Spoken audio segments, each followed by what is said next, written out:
while. I welcome you back to the channel. Some of us have been wondering where you are, but welcome back to the country. I know you've been away for a trip.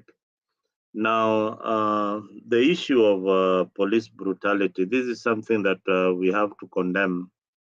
We have spoken about it for a very long time, and mostly since I think they're about 2017, if I'm not wrong, we lost baby Samantha Pendo in the same kind of violence. We had hoped that the government or the opposition would learn from that and come up with some strong measures when it comes to people losing lives during demonstrations.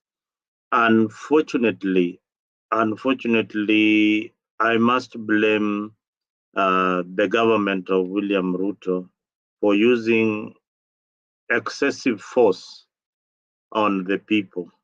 At the same time, I must blame the opposition for lack of preparedness during this kind of demonstrations and attacks to our people.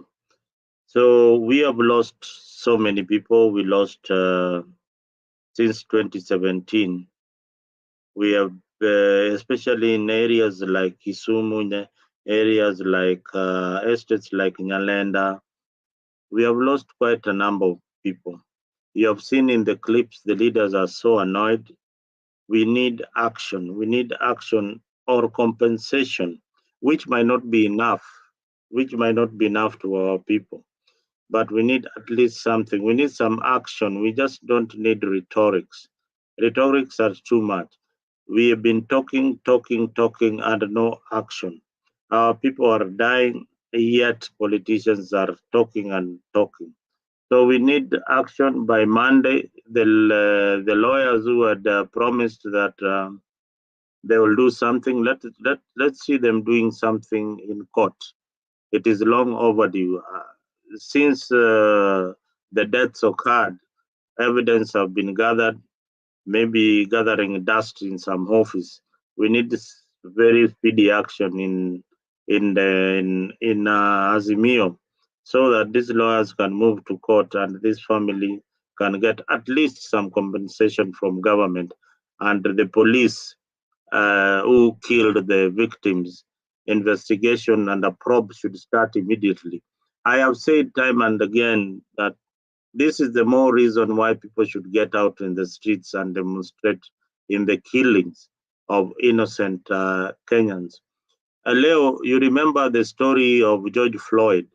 George Floyd's story brought the country to a standstill, brought the world to a standstill. Everybody was talking about George Floyd's murder.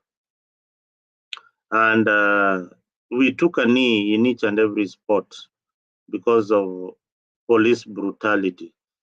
In Kenya, we are laughing about it and insulting the police. We need action. We need action. We need action-oriented leaders. These speeches are not enough. Everybody who is talking about the victims are saying that the speeches are not enough.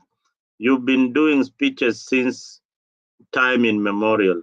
Since 2007, we have been doing speeches. We have been doing sensational speeches and no action. People in Navasha have never been compensated. Even the time when we had the best opportunity to compensate our victims, some people missed out big time, and it took a tribal twist. The Kikuyu community gained from Uru's government and Kibaki's government. They were given parcels of land. In Naivasha, the Luos who were displaced and the Luyas who were displaced from their homes are still languishing in the village. They have never been compensated to date. So even if we are looking for solutions, let's go back to 2007 and get proper solutions for our people. Thank you, Leo. Just Mzalendo, maybe before you proceed with maybe action. We know that what we need right now is action, because all these press conferences, we've been seeing them from time immemorial. Whenever something happens, we see leaders going to give some press conferences, giving some harsh words. We see people giving some threats, but we've never seen anything serious happening. To an extent that recently you had the Inspector General coming out to say that, you see, oh, these leaders, they went and hired dead bodies and nothing happened. Nobody questioned the IG. It's as if things are normal. And earlier there, you said that we need to blame the reckless police for having led to the loss of life. And you also said that we need to blame the opposition, which in this case, I hope you meant the minority. So what do you think the minority could have done to prevent these deaths? Because these are people who are on the streets demanding their rights. The people who are showing some displeasure with the government that maybe they expected, or they had much expectations on. So once they realized that they've been betrayed, things are not working the way it should be, they decided to go on the street. And most of the fatal demonstrations where we saw people losing life, you'll find that the minority or the so-called opposition leaders were in these demonstrations. You saw clips of what happened in places like Nyalenda, in places like Bondo, where people are being removed from their homes. These leaders, the elected leaders, were not there. So what do you think they could have done in preparation? Because you're saying that they did not prepare adequately. So which kind of preparation do you think they should have done to avoid loss of life and ensure that even their demands, because you know the Hustler government is a government that do not listen.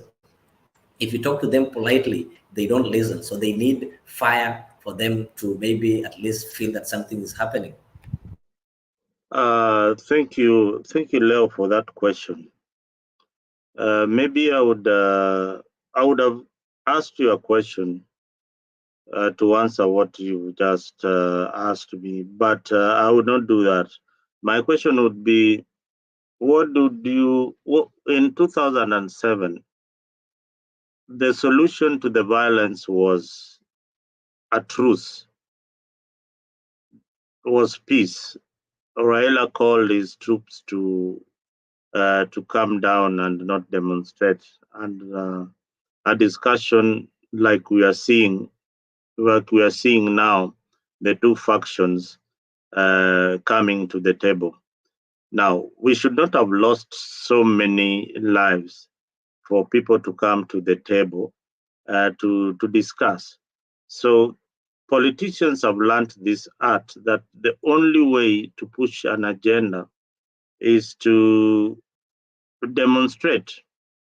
So when you demonstrate, you destabilize the government and you call them to the table for negotiation.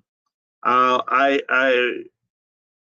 thought is they would have just picked a phone call.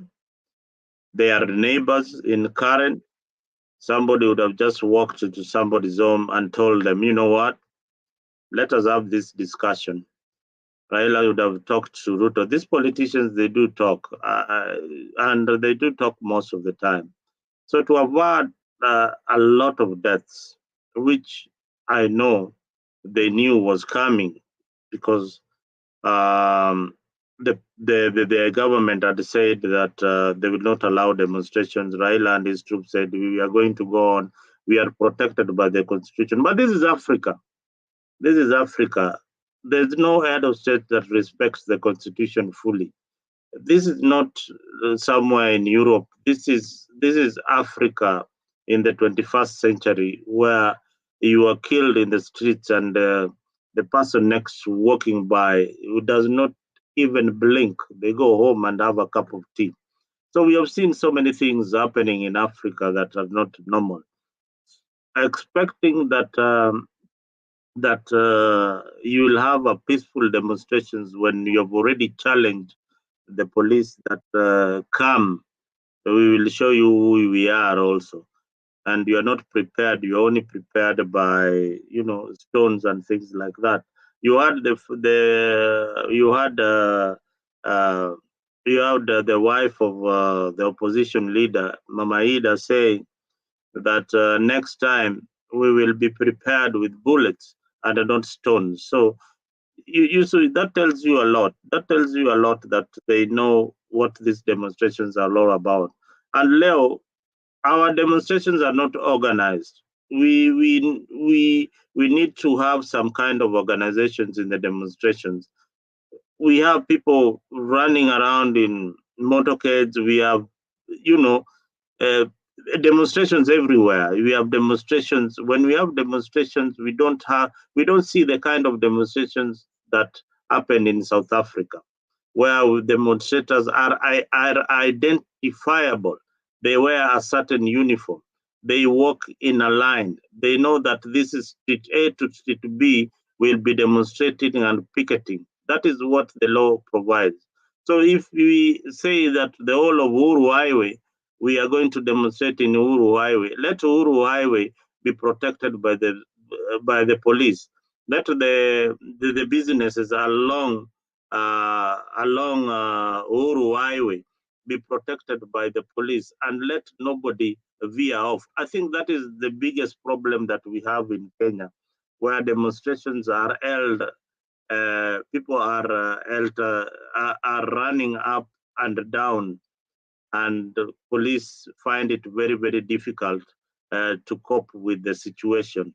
And also remember that thugs also take advantage of this kind of situation. When you Just a call a minute. Sorry for interrupting you. I get you clearly that you're saying the manner in which the demonstrations were organized was not, they were not prepared. And here we are talking of the police brutality. So are police allowed to use excessive force? Because you find that in this case, these demonstrations were not organized by political parties. They are not organized by maybe some elected individuals. In this case, like most of the demonstrations you are seeing, there were people who are organizing themselves. And I think you know very well, if you get back to what happened after the 2007-2008 post-election violence, the people who were able to be named in the camp or whatever, they are people who are directly or indirectly linked to the happenings, because they said that this kind of activities that took place and the violence that was seen was an organized violence with people organizing them. So do you think that if these demonstrations are organized, whereby you have like a specific leader, like the members of parliament, participating actively, organizing people, do you mean, I think it shows that at least sometime if you do them in this way, these political leaders, they fear being held responsible, because it's only a politician who's elected that can be able to organize people. But if they participate directly by organizing people, don't you think they'll be held responsible for anything that is going to happen after that? And I think that is why they leave citizens to demonstrate freely with their own methods, where by the end of the day, you will not have a single person to hold responsible. Could we blame this? Yes, you are right. You are right, Leo.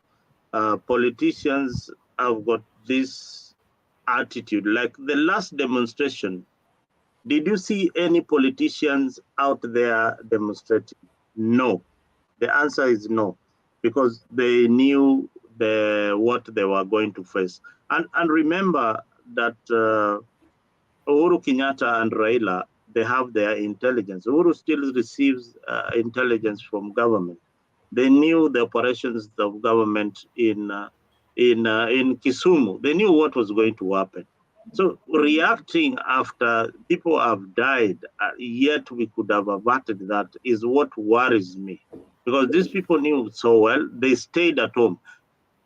Leo, it saddens me to see bodies being paraded, yet we cannot find even one single leader's son killed in those demonstrations. They tell their children to stay at home during this demonstration. It is the children of the poor who are dying in this demonstration. Have you seen any rich kid dying in this demonstration? No. And let me tell you, if if a leader or a senator in Azimio son died in this demonstration, you would see Ruto as the first person sending condolences in that particular Mr. Lendo, sorry, I'll come back to you. Welcome, Mise. And Mise, as you're joining us, I want you to start with this. I want to disagree with Mr. Lendo. He's asking us that we don't see these politicians